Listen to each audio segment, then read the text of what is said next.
Just 5 weeks after its grand debut, America's new $4.4 billion stealth destroyer was stuck. Designed to vanish from radar, the USS Zumwalt instead drifted helplessly in the Panama Canal. A global spectacle as tugboats fought to stop it from crashing. How did the Navy's most advanced warship fail so spectacularly on its first mission? This is the story of staggering ambition, humiliating breakdowns, and a desperate fight for relevance. Stay with us to learn how this giant found its purpose.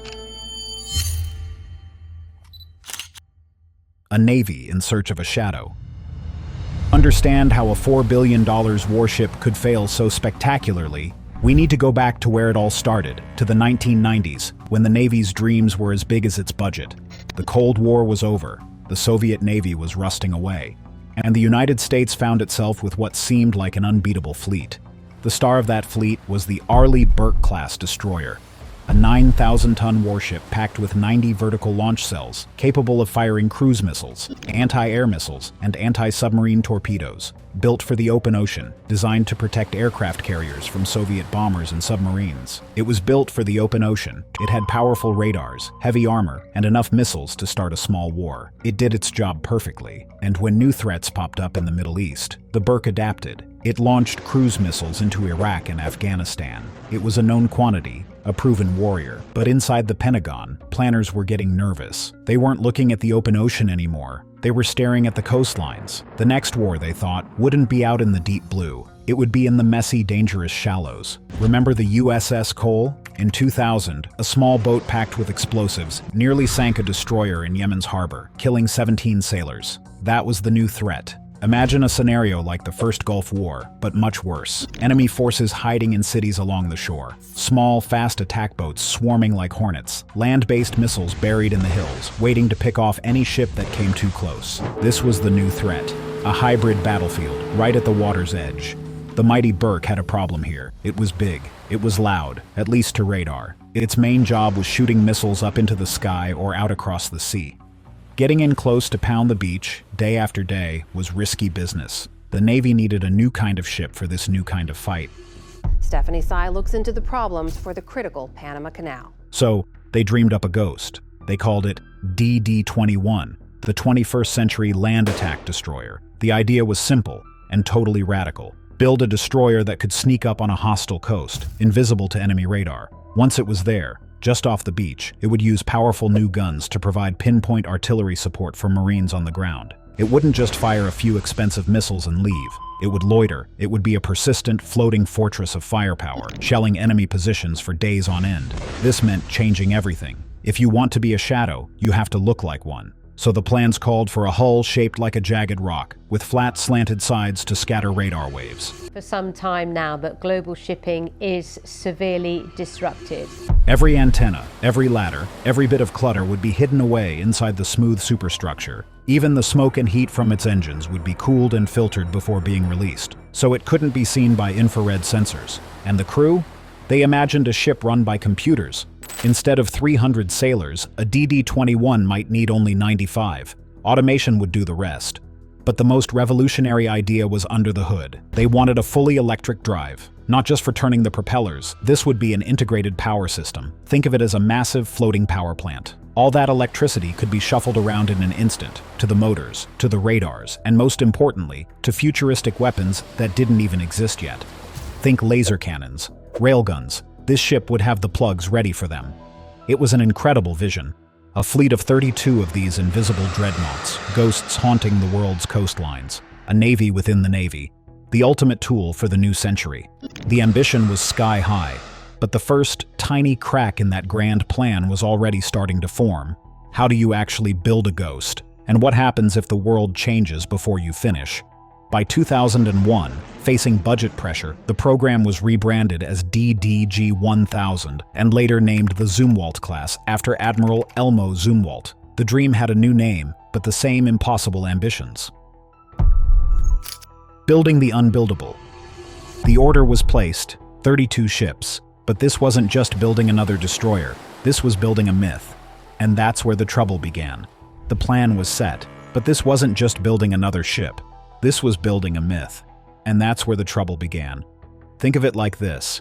You decide to build the world's most advanced car, but you don't just need a new engine. You need a new kind of metal for the frame that nobody mass produces. You need a factory full of robots that don't exist yet. You need to invent the tools to build the tools. Every single piece is a fresh puzzle. That was the Zumwalt. The shape alone was a nightmare. That sleek, inward-sloping, tumble-home hull, terrific for stealth, a horror to build. It went against every traditional shipbuilding rule. The superstructure wasn't steel. It was a complex composite, like a giant spaceship part. And that incredible integrated power system, it was all theory and blueprints. Every delay in designing a new part meant workers waiting in the shipyard. Every new material cost a fortune. The original idea was that building 32 ships would spread out all these crazy development costs. The price tag per ship was supposed to be a manageable $1.4 billion. But as the months and years went by, that number started to climb and climb. By 2005, estimates hit $2 billion. By 2007, they reached $3 billion. The number kept climbing. Then, 2008 hit. The global financial crisis shook the world. Money got tight everywhere, even for the Pentagon. By 2009, facing cost overruns topping $7 billion in development costs alone, the Navy faced a brutal choice. They could keep going, hoping costs would come down, or they could cut their losses. They chose the knife. Not to 20, not to 10, to 3. Just 3 ships. This decision didn't save the program. It doomed it in a different way. Imagine you and 31 friends plan a huge dinner, splitting the cost of the venue and the band. Then, 29 friends bail at the last second. You and 2 others are still stuck with the whole, enormous bill. That's what happened. All those billions spent on research, on designing the impossible, that cost didn't vanish. It was now divided among only 3 hulls. The price per ship exploded, rocketing past $4 billion. Each Zumwalt would cost more than a nuclear-powered aircraft carrier. The most expensive destroyer in history was being born from a panic. But there was a second, quieter disaster unfolding. Remember the ship's main reason to exist? Its giant futuristic guns. The Advanced Gun System. It was designed to fire a special, GPS-guided rocket shell. This shell was the magic. It's what let the ship be that lurking artillery battery. Here's the problem. That special shell was also incredibly expensive to develop. Its price was based on making thousands of them for a fleet of 32 ships. Now, the Navy only needed enough shells for 3 ships. Maybe a few hundred rounds total. The math broke instantly. The cost of each individual shell skyrocketed to nearly $800,000. For one artillery shell. You could buy a Tomahawk cruise missile for that, which had 10 times the range. So, as the first ship, the future USS Zumwalt, was being pieced together, its entire purpose was crumbling. It was being built around a gun that would have no affordable bullets. The masterpiece was already hollow. In late 2013, that first ship, DDG-1000, finally slid into the water. It looked like the future, all angles and silence. The speeches were made, the champagne bottle smashed. But behind the scenes, the officers and engineers knew the terrible truth. They had just launched a $4 billion question mark, a ghost ship with a ghost gun, in search of a war that no longer needed it. Failure at the choke point. Just 1 month after its grand commissioning, the USS Zumwalt was headed for its new home. The journey to San Diego required a passage through one of the world's most famous and tightest shipping lanes, the Panama Canal. For a ship designed to be invisible on the open ocean, this was a very public stage.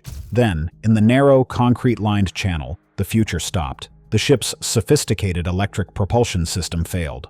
The problem was shocking in its simplicity. Seawater, used to cool the machinery, had leaked into the bearings that kept the giant drive shafts spinning smoothly. When seawater mixes with steel and precise engineering, things go very wrong, very fast. The shafts locked up. The most advanced destroyer in history drifted to a halt, powerless.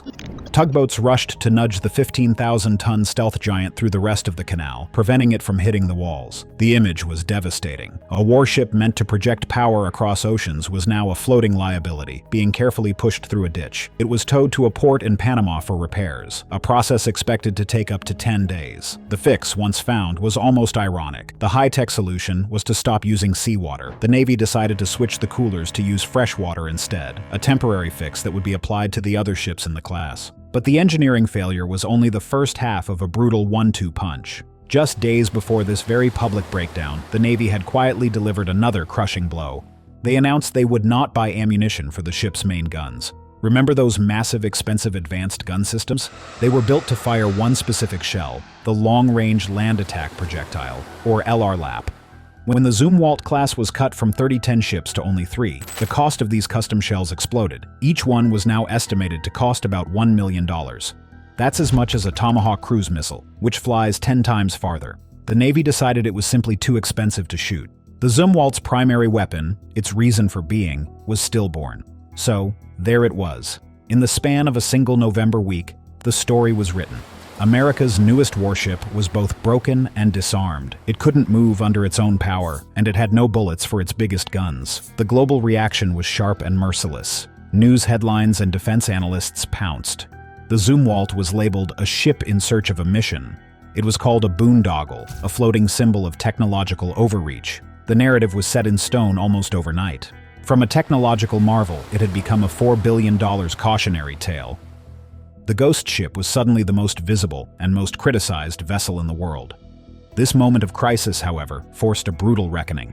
The Navy had 3 massively powerful, massively expensive hulls on its hands. They had to answer a critical question. What do you do with a masterpiece that has no purpose? The search for an answer would take years and lead to a complete transformation of the ship's very soul.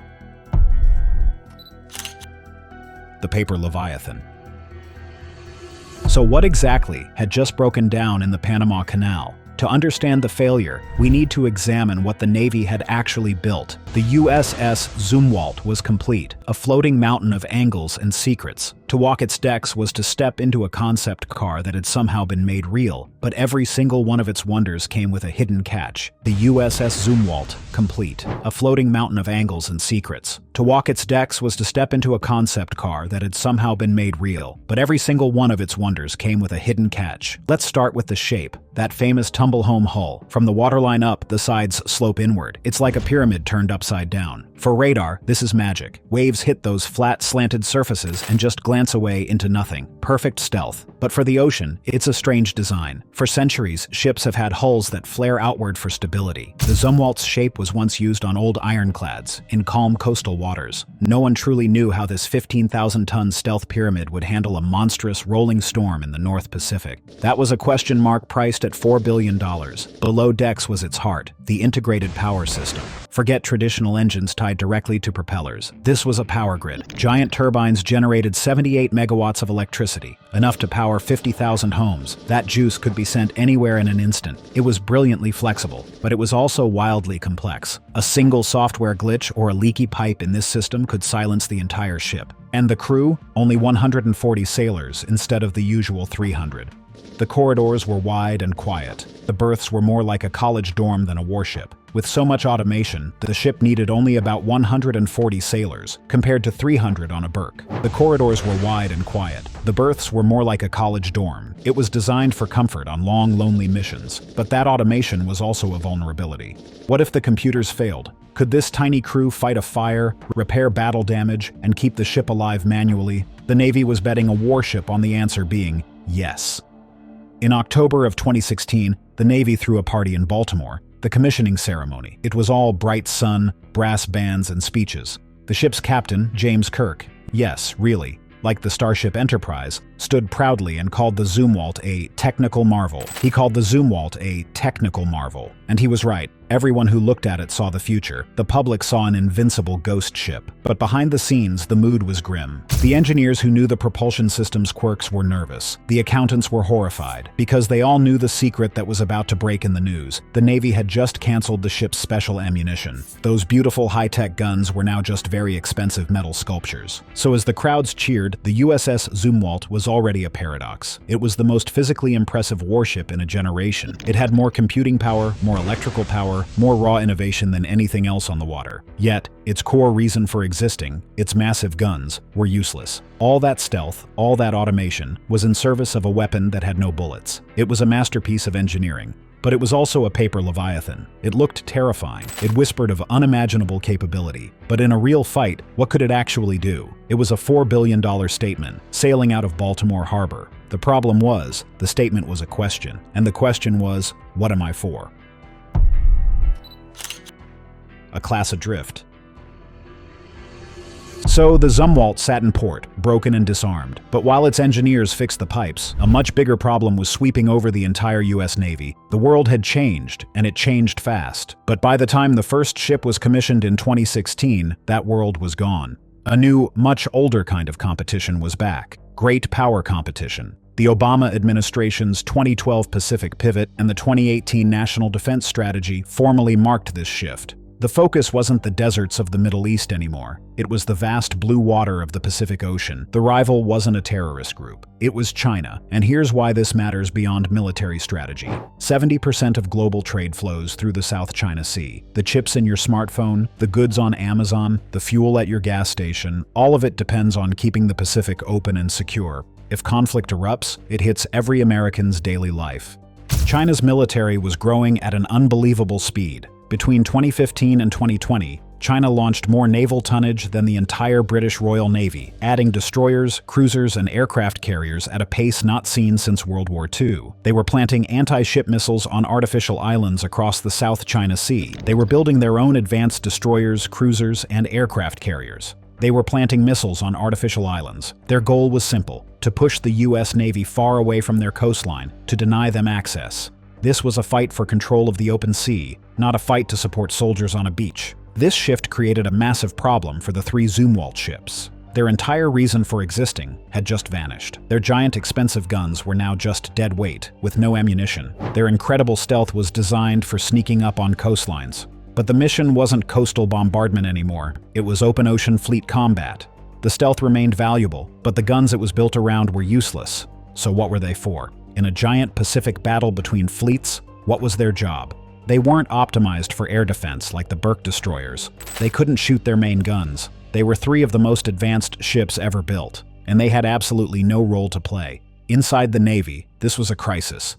You can't just throw away 3 warships that cost over $12 billion total. That's unthinkable. But sailing them around as hollow, purposeless symbols of failure was also unthinkable. The Navy had to find them a new mission, or the Zumwalt class would forever be remembered as the world's most expensive museum pieces.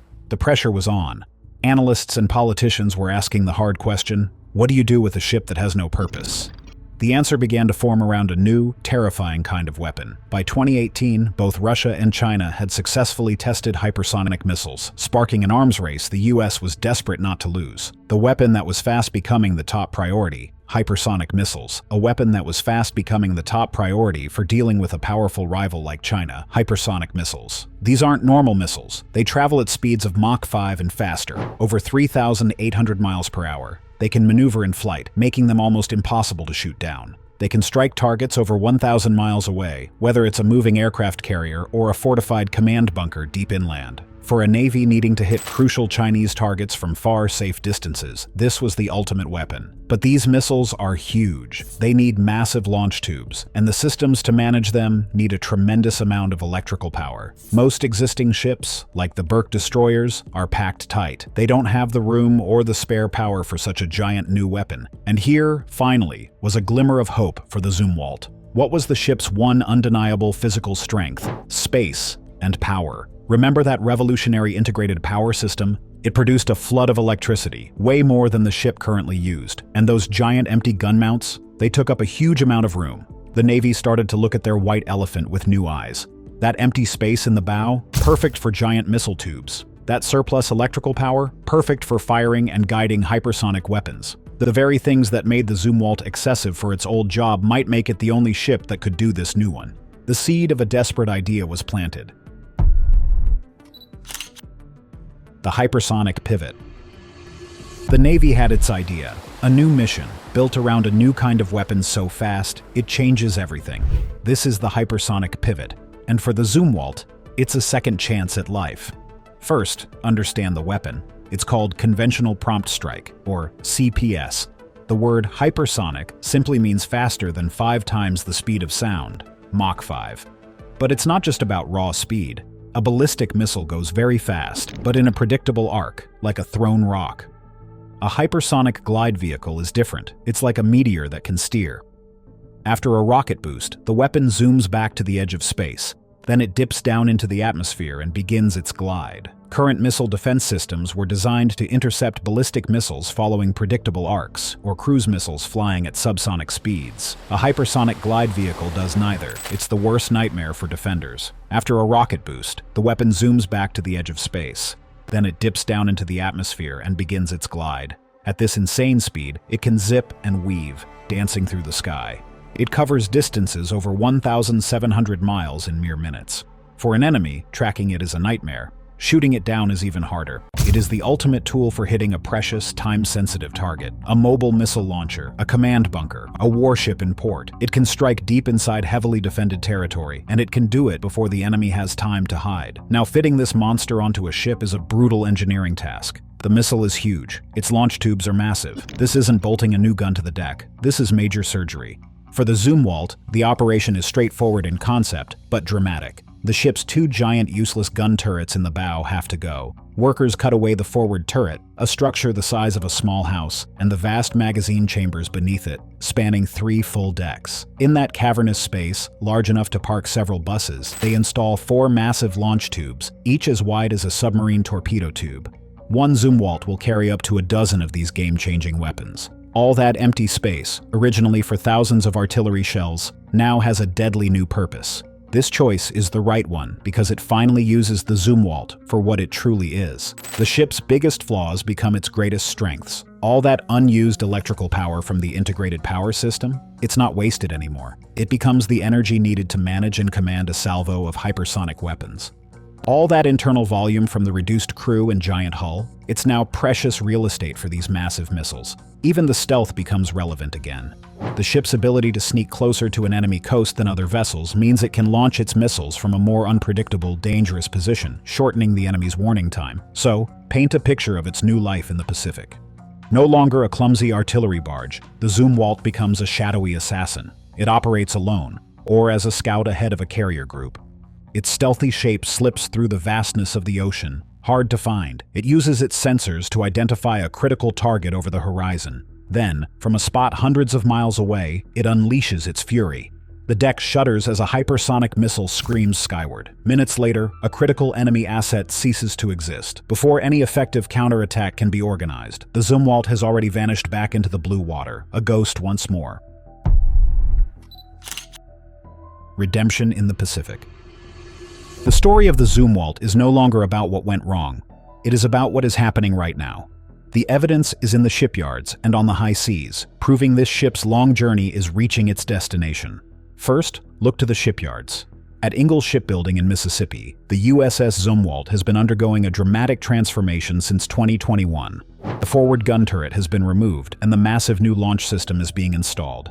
The ship is being completely rewired and tested, integrating its hypersonic strike capability into its digital heart.